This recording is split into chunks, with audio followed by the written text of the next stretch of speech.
किसी भी देश और समाज के लिए प्रगति और समृद्धि के नित नए प्रतिमान स्थापित करने के लिए समय समय पर होने वाला रिफॉर्म अत्यंत महत्वपूर्ण होता है। लगातार हर एक फील्ड में पिछले 10 वर्ष के अंदर बेहतरीन रिफॉर्म करके भारत की अर्थव्यवस्था को एक सम्मानजनक स्थिति में पहुंचाने और दुनिया की 5वीं बड़ी अर्थव्यवस्था के रूप में भारत को स्थापित करने के लिए प्रधानमंत्री मोदी जी के नेतृत्व में काफी कदम उठाए गए, रिफॉर्म किए गए।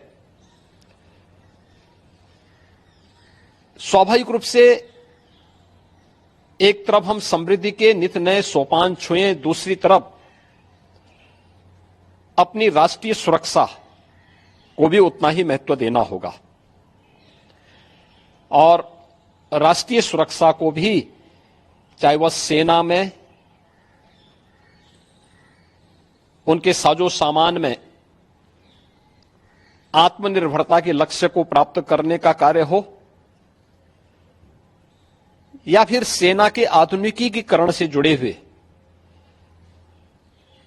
एक त्वरित निर्णय लेने की गति को आगे बढ़ाने का, सेना भी इस रिफॉर्म के साथ आगे बढ़ी है। आज अत्याधुनिक फाइटर विमान भारत की सेना के पास हैं। Defence manufacturing corridor Uttar Pradesh और तमिलनाडु में विकसित हो रहा है। उत्तर प्रदेश में ही हमारे डिफेंस कॉरिडोर में 6 नोड में हजारों करोड़ रुपए का निवेश आया है। भारत डायनामिक्स लिमिटेड का कार्य हो या फिर ब्रह्मोस मिसाइल बनाने की प्रगति, बहुत सारी ऐसी चीजें हैं जिसमें आज भारत ने एक लंबी छलांग लगाई है। स्वाभाविक रूप से सेना भी हमारी इस गति के साथ, इस रिफॉर्म के साथ आगे बढ़ सके। अग्निवीर की योजना भारतीय सेना में इसी देश से आगे बढ़ाई गई है। युवाओं के मन में एक उत्साह है। 10 लाख अग्निवीर भारतीय सेना के अग्निपथ के मजबूत जवान के रूप में अपनी सेवा देने के लिए आगे बढ़ रहे हैं। नौजवानों में उत्साह भी है। दुर्भाग्य है कि कुछ राजनीतिक दल जिनके लिए स्वयं की राजनीति देश से बड़ी हो गई है, वे देश की कीमत पर राजनीति करना चाहते हैं।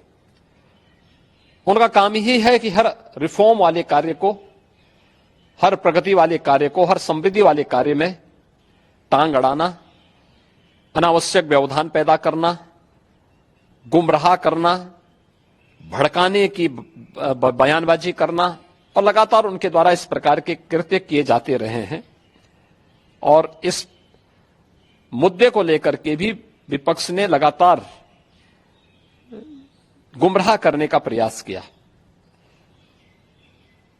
आज अग्निवीर में जहां युवा भर्ती हो रहे हैं, एक ट्रेंड युवा अग्निवीर की सेवा को पूरा करने के बाद उन्हें सेना में भी अच्छा अवसर प्राप्त होने वाला है। पैरामिलिट्री में, सिविल पुलिस में और विभिन्न सेक्टर में भी उन्हें समायोजन करने के लिए व्यवस्था दी जा रही है। बीएसएफ ने, सीआरपीएफ ने, सीआईएसएफ ने, अन्य तमाम हमारे जो पैरामिलिट्री हैं, उन्होंने भी इस बात की घोषणा की है और उत्तर प्रदेश सरकार ने भी इस बात को कहा है कि अग्निवीर की योजना जैसे आगे बढ़ती है और जब ये अपनी सेवा के बाद वापस आएंगे तो हम उत्तर प्रदेश पुलिस सेवा में, पीएसी में इन नौजवानों को प्राथमिकता के आधार पर समायोजन की एक सुविधा देंगे, वेटेज देंगे। उनके लिए एक निश्चित आरक्षण की सुविधा हम अपनी सेना, अपनी पुलिस में उपलब्ध करवाएंगे। एक ट्रेन्ड मैन पावर हमें मिलेगा, अनुशासित युवा हमें मिलेगा और इसका लाभ राज्य लेने के लिए पूरी तरह हम लोग प्रतिबद्ध होंगे कि उन ट्रेंड युवाओं को हम आगे बढ़ा सकें। और मुझे लगता है कि हमें प्रधानमंत्री मोदी जी के और भारत सरकार के इस सेना रिफॉर्म के अभियान के साथ राष्ट्रीय सुरक्षा को सर्वोपरि मानते हुए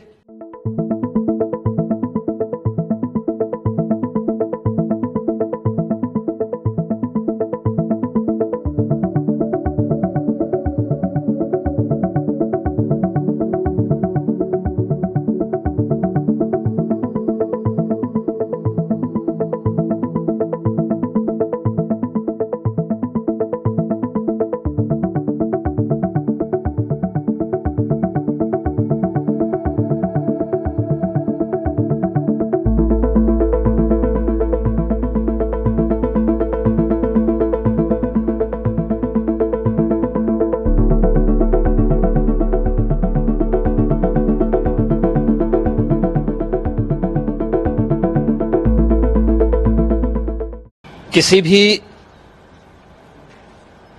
देश और समाज के लिए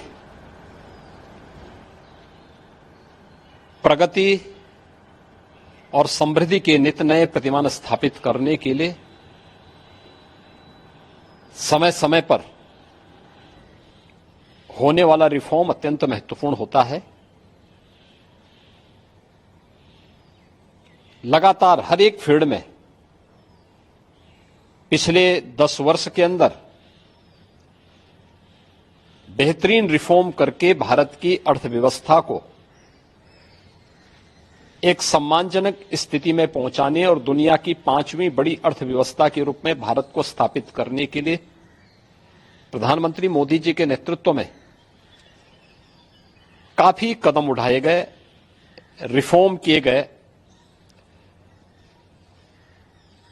स्वाभाविक रूप से एक तरफ हम समृद्धि के नित नए सोपान छुए, दूसरी तरफ अपनी राष्ट्रीय सुरक्षा को भी उतना ही महत्व देना होगा और राष्ट्रीय सुरक्षा को भी, चाहे वह सेना में, उनके साजो सामान में आत्मनिर्भरता के लक्ष्य को प्राप्त करने का कार्य हो या फिर सेना के आधुनिकीकरण से जुड़े हुए एक त्वरित निर्णय लेने की गति को आगे बढ़ाने का।